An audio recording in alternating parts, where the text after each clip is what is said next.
Hi.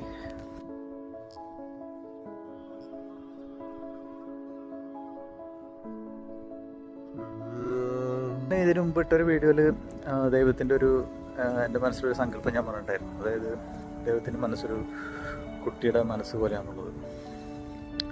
അപ്പോൾ അതെന്താണെന്ന് വെച്ച് കഴിഞ്ഞാൽ നിങ്ങളത് പോയി കാണാം. ഞാനിപ്പോൾ പറഞ്ഞു വയ്ക്കുന്ന വേറൊരു കൺസെപ്റ്റാണ്. ചില സമയത്ത് ദൈവം നമ്മളുടെ മാതാപിതാക്കളെ പോലെ പെരുമാറാറുണ്ട്. അതായത് കൊച്ചു കുട്ടികളെ നമ്മൾ ചെറുപ്പത്തിലായാലും വാശി പിടിച്ചൊക്കെ കരയണ സമയത്ത് പെട്ടെന്നൊന്നും ഒരു സാധനം നമുക്ക് വാങ്ങിച്ചു തരാറില്ല. പക്ഷെ എന്നാലും അവർ നമ്മൾ ഈ കരഞ്ഞ് അവരെ ശല്യപ്പെടുത്തിയൊരു വഴിക്കാക്കുക. ആ സമയത്ത് അവർ നമുക്ക് സാധനങ്ങൾ മേടിച്ചു തരും. അപ്പോൾ അതുപോലെ തന്നെയാണ് നമ്മൾ ഈ ദൈവത്തിനെ വിളിച്ച് ഓരോ കാര്യങ്ങൾ നേടിയെടുക്കണേ. പക്ഷെ എന്നാൽ ഈ ചില ദുഷ്ടന്മാരായിട്ടുള്ള ആൾക്കാരുണ്ടാവും. എന്നാൽ അവർ ഭയങ്കര ഭക്തന്മാരായിരിക്കും. അവർ പറഞ്ഞോണം ഇത് ഡെയിലി അമ്പലത്തിലൊക്കെ പോകും, അല്ലെങ്കിൽ പള്ളിയിൽ പോകും, അങ്ങനെ ഉള്ള ആൾക്കാരുണ്ട്. എന്നാൽ അവർക്ക് ഇഷ്ടംപോലെ സൗകര്യങ്ങൾ, അങ്ങനെയുള്ള സമ്പത്തുകൾ കാര്യങ്ങളൊക്കെ അവർക്ക്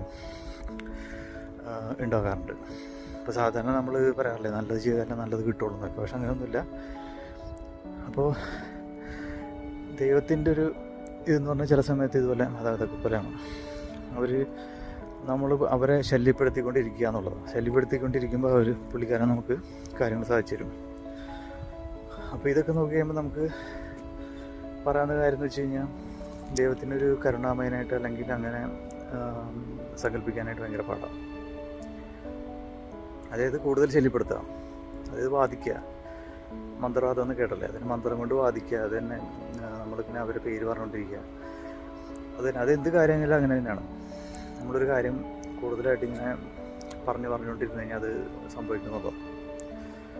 അപ്പോൾ